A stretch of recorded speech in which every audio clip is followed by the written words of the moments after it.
Good morning guys. ఈరోజు 10th day in our 4th story. ఈరోజు ఉదయాన్నే లేచి ఫిష్లకి అయితే ఫుడ్ అయితే వేసాను. ఫుడ్ అయితే తిన్నాయి, బాగానే తిన్నాయి. మన ఎమిలీ కూడా చాలా ఎనర్జెటిక్గానే ఉంది, ఫుల్గా తిరుగుతూ బాగానే ఉంది. రాత్రి ఏమైంది పాపం, దీనికి చాలా డల్గా ఉన్నట్టు అనిపించింది కదా.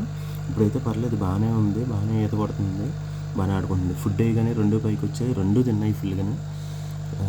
వీటికి ఎందుకు ఆకలి సరిపోవట్లేదు అనిపిస్తుంది. అంటే నేను వేసిన తర్వాత ఇంకా ఇక్కడ ఆకులు గట్టు ఉంటాయి కదా, ఆకులు తినేస్తున్నాయి పాపం. ఇక్కడ మనకి చెట్టు చూస్తే చెట్లు ఆకులన్నీ ఇవే తినేసాయి. ఫుడ్ సరిపోవట్లేదేమో అనిపిస్తుంది. గూగుల్ చేసి చూస్తేనేమో వాడేమన్నాడో, ఆ ఫుడ్ ఏదైతే ఉందో దాన్ని ఒక రోజుకి 2-3 ప్యాలెట్స్ కింద, అంటే 2-3 గింజల కింద 2 times ఫీడ్ చేయమని చెప్పేసి అన్నాడు. మన స్టోర్ అతను ఏమన్నాడంటే 4 ప్యాలెట్స్ అన్నా, 4 ప్యాలెట్స్ 4 గింజల కింద 24 గంటల్లో 4 గింజలు ఇచ్చి చాలన్నా అని చెప్పేసి అన్నాడు. సో నేను ఒకేసారి 4 వేస్తున్నాను, 4 తినేస్తున్నాయి. మళ్ళీ పాపం రేపు మార్నింగ్ వరకు ఏముంటలేదు వీటికి. దానికోసం ఏమనిపిస్తుంది, రేపటి నుంచి ఏం చేస్తానంటే ఓన్లీ 2 గింజలు వేసి చూస్తాను ఎంతవరకు ఉంటాయి, ఎనర్జీగా ఉంటాయి, ఎలా ఉంటాయి అని చెప్పేసి చూసి ఈవినింగ్ మళ్ళీ ఒక 2 ప్యాలెట్స్ వేద్దాం. అప్పుడు ఎలా ఫీల్ అవుతాయి చూద్దాం.